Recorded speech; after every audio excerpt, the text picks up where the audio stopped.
Kita membaca tadi di ayat yang ke-15, jika bahkan seorang perempuan bisa melupakan bayinya, anak kandungnya, Tuhan mengatakan, aku tidak akan melupakan engkau.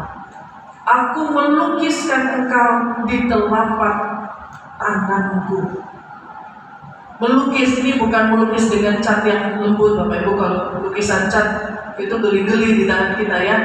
Dalam bahasa aslinya, Tuhan sedang mengukir, sedang memahat, sedang merajah tangannya sendiri supaya dia mengingat kita. Bapak Ibu, siapa yang sudah pernah kemasukan kayu di telapak tangannya? Itu sakit mana dibanding sakit gigi? Saya pernah lihat seorang bapak nangis itu di gereja waktu dekor ya, kemasukan apa itu namanya? Ya serpihan kayu waktu dekor. Makanya jangan meremehkan orang-orang yang mendekor di gereja, Bapak Ibu. Taruhannya itu luka-luka sana sini gitu ya. Perih luar biasa. Kemasukan seperti kemasukan duri dan sebagainya itu ya. Kalau di bagian yang lain mungkin masih sakit, tapi kalau di sini rasanya lebih lumayan ya. Nah, dalam Yesaya Tuhan mengatakan, aku membuat luka, mengukir dengan tajam supaya itu gak terhapus, dicetak dengan sesuatu yang istilahnya dirajah, di-engrave ya, dipahat di telapak tanganmu. Bukan di badan kita, Tuhan mengatakan itu, di telapak tangannya sendiri. Artinya apa, Bapak Ibu Saudara? Di tempat yang paling perih, di tempat yang paling sensitif dengan rasa luka, dia justru membuat dirinya sendiri terluka karena ia ingin sakitnya itu, lukanya itu membuat ia ingat bahwa ia sudah berjanji untuk mengasihi, untuk memberkati, untuk menjaga, untuk melindungi kita.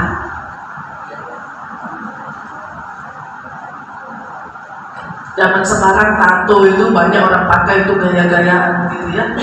Tapi Tuhan ini dengan darahnya, dengan lukanya, dengan sakitnya, dan karena itu ayat ini sering nanti dihubungkan dengan luka Tuhan Yesus di atas kayu salib gitu ya. Di mana ada paku yang merobek tangannya. Demi apa?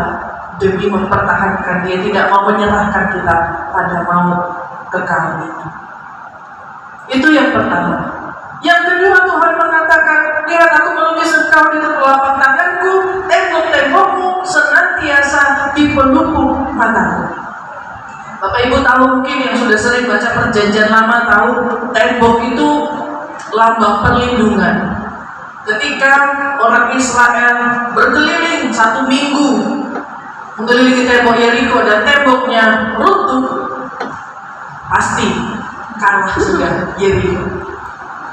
Ketika tentara-tentara berperang, yang digempur pertama-tama bukan istana, tapi yang dihancurkan duluan adalah tembok-tembok itu. Karena apa? Karena tembok itu lambang kita, lambang wilayah kita. Bukan hanya menjaga kita aman, tapi itu wilayah privat kita, wilayah pribadi kita, wilayah internal kita. Yang ketika itu hancur, kita sudah tidak punya kendali bahkan atas diri kita sendiri, atas negara kita sendiri. Ketika tembok kita sudah dihancurkan, itu berarti si penghancur itu punya kendali atas kota atau bangsa yang sudah dihancurkan temboknya itu. Itulah sebabnya Yeriko, walaupun masih temboknya, kita sudah bersorak-sorak, Israel sudah bersorak menang. Kalau sekarang nggak apa-apa bobol pagar, yang penting kunci rumah aman gitu ya, karena wilayah privatnya di rumah. Kalau dulu pagar itu, tembok itu, itulah simbol batas antara mana orang boleh masuk, mana tidak. Simbol yang mengatakan ini wilayahku, wilayah kami, ini daerah yang bisa ada di bawah kendaliku. Dan pada zaman pembuangan, tembok-tembok itu sudah hancur, tidak bersisa. Alkitab mengatakan tidak ada batu yang terletak di atas batu yang lainnya. Sekarang tersisa cuma tembok barat yang orang-orang pergi ziarah ke Israel sana. Apa artinya Tuhan mengatakan tembok-tembokku senantiasa di pelupuk mataku? Ketika tembok-tembok itu sudah hancur, ketika batas antara wilayah luar dengan dalam, wilayah aman dengan wilayah asing itu hancur, ketika penjagaan yang paling aman, kekuatan, wibawa itu hancur, Tuhan mengatakan, engkau tidak perlu lagi membangun batu di atas batu untuk punya tembok baru. Kenapa? Karena aku sendiri ada di sana. Tembokmu senantiasa di pelupuk mataku. Yang membuat tembok itu aman sekarang bukan batu dengan batu yang bersusun rapi dan kokoh, tetapi aku yang akan melihat di sana. Mataku ada di sana, yang mengawasi, yang memagari, yang menjaga, yang melindungi, yang menegakkan kembali di bawah adalah Tuhan sendiri.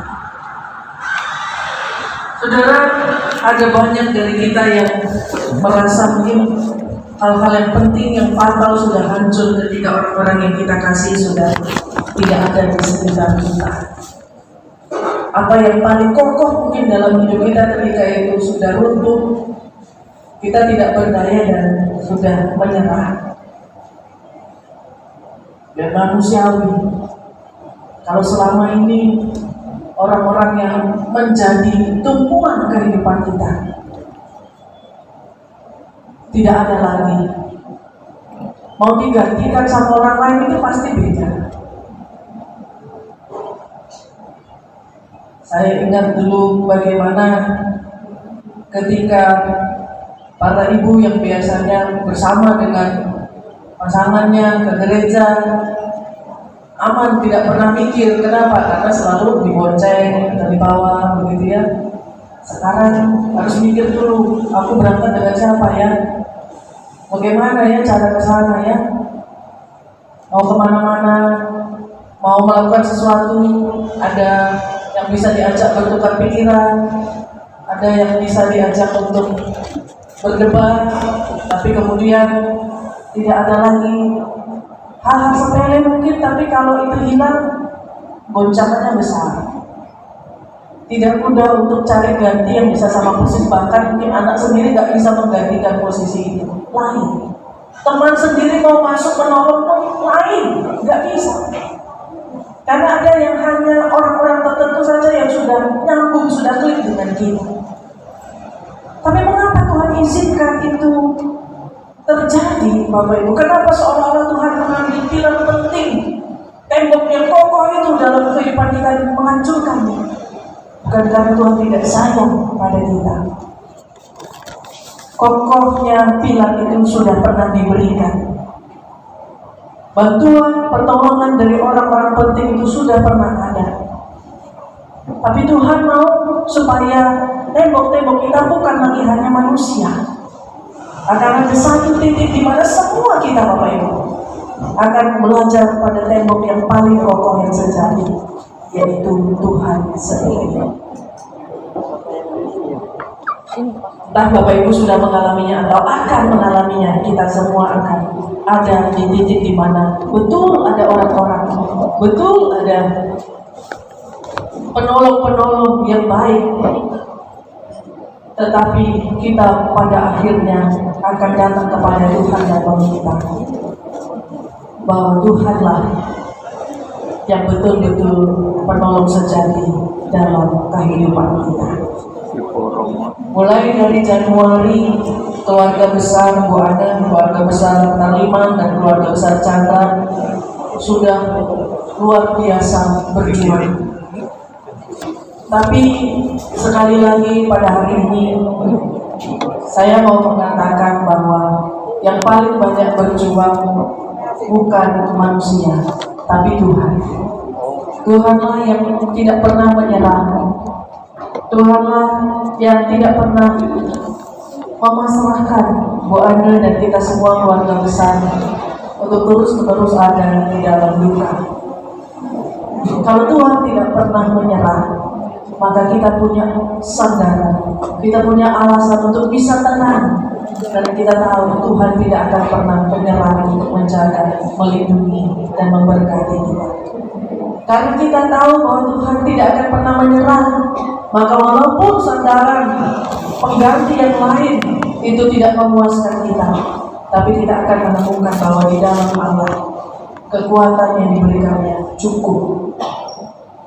Tidak sama seperti kekasih kita yang sudah pergi, tetapi cukup dan selalu ada tersedia bagi kita. Karena itu sebenarnya pertanyaan penting bagi kita semua Bapak Ibu, memang keluarga yang berduka. Tapi pengkhotbah mengatakan kita harus sering-sering ke rumah duka itu karena kita akan belajar sesuatu sebenarnya. Apakah keluarga dan juga gereja Tuhan, Bapak Ibu Saudara yang sudah bersama berkumpul berjalan dengan Bu Ana selama 2 bulan lebih ini, 2 bulan kurang lebih ini, sudah belajar sesuatu tentang Tuhan, tentang pertolongan Tuhan? Apakah masa duka ini sudah berbuah sesuatu yang memuliakan nama Tuhan? Itu sebenarnya tujuan dari kebaktian syukur pada malam ini. Bukan hanya tahu bahwa keluarga sehat, keluarga kuat, tapi suka dan duka kehidupan itu, kalau kita kunyah dengan sungguh-sungguh, kita bisa menemukan vitamin, intisari makanan kehidupan yang gak akan bisa kita temukan di masa-masa senang, di masa-masa puas, di masa-masa berkelimpahan. Ada kekayaan, ada berkat, ada buah yang sedang diberikan Tuhan yang menjadikan iman kita bertumbuh jadi lebih baru dan lebih dalam lagi percaya kepada Tuhan. Bagi Bapak Ibu yang sudah sekian lama ada dalam duka, harusnya ada buah-buah yang sudah dirasakan, baik pribadi, baik sekeliling, maupun untuk karya pelayanan bagi nama Tuhan. Dan itulah baru kita bisa mengatakan, saya bisa bersyukur dalam suka juga di dalam dukaku, karena Tuhan selalu baik bagiku. Amin.